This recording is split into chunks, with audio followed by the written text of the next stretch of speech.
Okay everybody, this is mooneydashcam. Tonight we are in Ozone Park, Queens. We're going to Cafe Liberty, the famous Gambino hangout and social club where Anthony Ruggiano Jr. had to have his brother-in-law killed. This should be a fun one. Let's flip this around and then get into it. Not fun, but interesting. The address of Cafe Liberty that we're heading to now is 84-10 Liberty Avenue. We're only a couple minutes away. Don't forget to follow me on Instagram at mooneydashcam. Also, don't forget to leave suggestions for future videos in the comments. I very much appreciate that. And hit the notification bell just so you guys can see immediately when I post a new video. Okay, so Anthony Ruggiano Jr. was a hitman for the Gambinos. His sister meets a guy, Frank Bulcher, who is a Gambino associate. His nickname is Geeky. And they hit it off, and they start dating. Anthony doesn't really love the guy, knowing he's an armored truck hijacker and a dangerous guy. Him and his partner, a guy Peter, committed murders together. The guy Frank introduces the sister to drugs, so that's another reason why Anthony Jr. does not like this guy. Even a captain, Danny Marino, told Anthony to tell his sister to stay away from the guy because he's nothing but trouble and he's not good for her. He tried, she didn't listen, she was in love. You know how that goes. They end up getting married, she gets pregnant. Anthony's mother, wife of Anthony Ruggiano Sr., who's a super old school Gambino captain. He was made by Paul Castellano, so way back in the day. His nickname was Fat Andy. She throws a baby shower for them. Almost everybody involved in this story was at this baby shower, besides for Anthony Jr. He was in rehab at the time for cocaine. So everything goes fine at the baby shower until it gets to the end of the night, when the owner comes up to the mother with a $700 tab, and she's like, I paid for this whole thing already. What is this about? So she's very confused, and the owner tells her that Frankie ran up this tab. He was buying everyone drinks, he was drinking himself. So she's mad about that, of course. She goes home later that day and brings up the bill to Frankie.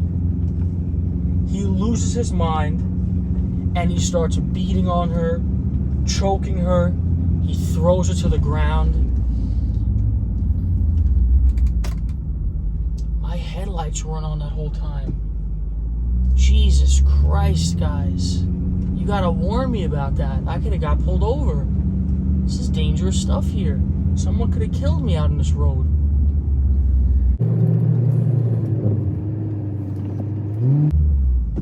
Now, Anthony Jr.'s wife is upstairs at the time. They lived above the sister and the mother and all that. So she hears what's going on. She runs down. She jumps on top of Frankie, scratches up his face. She must have been such a handful for Frankie that Frankie gets up and runs out of the house.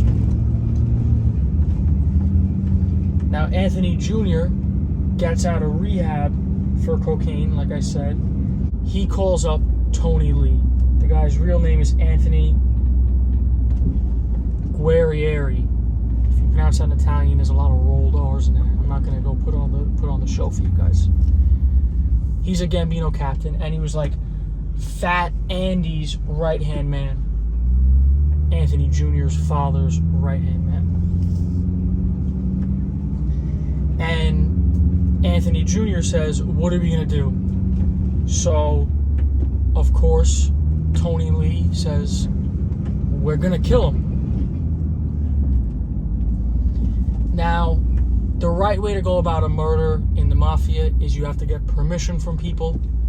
So he goes to his father first, flies out to his prison because the father's in jail for 13 years, goes there, explains the situation to Fat Andy, his father, and the guy says, what does this guy think I'm dead? Now you have to remember, This is his wife that got beat up by this guy, Frankie. So he's fuming also. So Anthony Jr. tells his father the plan, and Fat Andy okays the plan. You can't just get one okay, you gotta get a bunch. So Gene Gotti comes to Liberty Cafe Liberty, sorry, so they could explain the plan to him. Now the Gottis liked the Ruggianos because they knew them forever. Fat Andy was around forever and knew John Gotti when he was a kid. Gene Gotti relays the information back to John Gotti, and John Gotti okays it and says, do whatever you gotta do. So that's an okay from John Gotti right there. This is the club to the right. I'm gonna pull up just a little bit past it. I'll hop out, of course, like I always do. Here we go, here we go.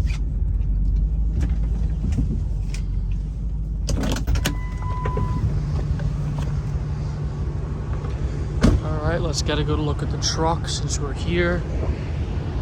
Everybody say hi, please be respectful. We're gonna pause for the train real quick. Oh, I'll show you guys the train coming over. Oh, you can't really see it. You can hear it. That's a classic park right there. Classic, classic. So, since Frankie was a thief and kind of a smart guy, they couldn't just get him on the street, so they wanted to lure him somewhere.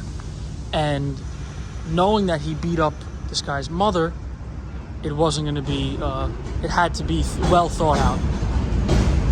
Pause for the train.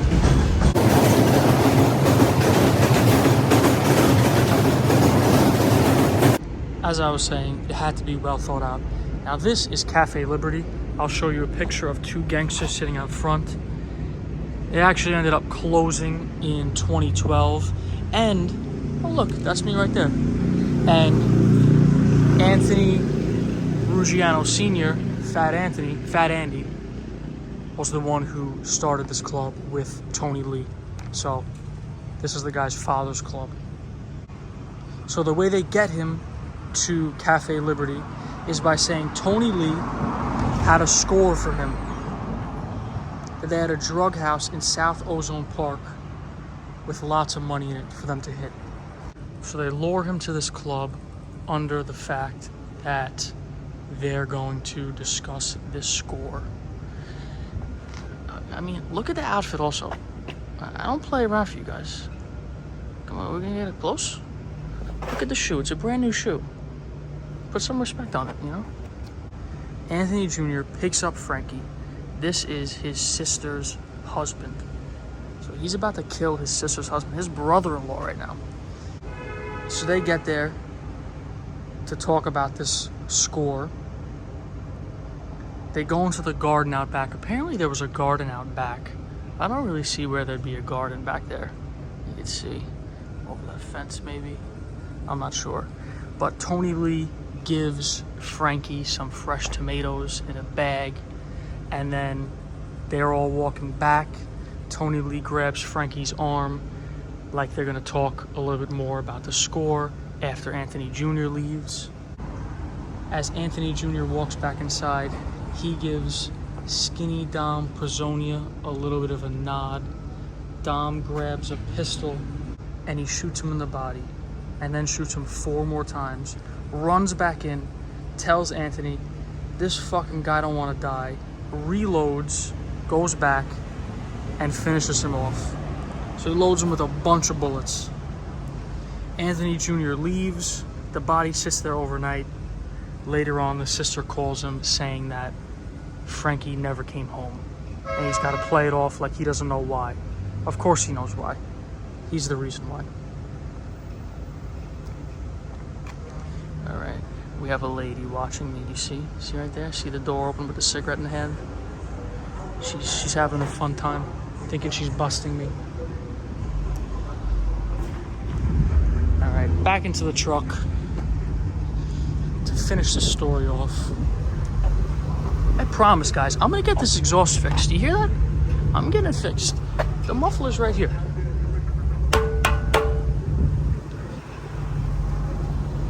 I I know you all like to complain about that. And I'm really disappointed that you guys didn't remind me to put my headlights on. It's really bad of you. Now you guys know I always interact with anyone that's outside while I'm filming. I even said, hey, how are you? I'll edit right here. Hi, how are you? No answer for this lady. So she didn't want to talk. I don't know. It's out of my hands. I was as nice as I could have been. So the body stays there overnight. The next day, Skinny Dom puts the body into a sleeping bag. They go out on their friend's boat. There were Tony Lee.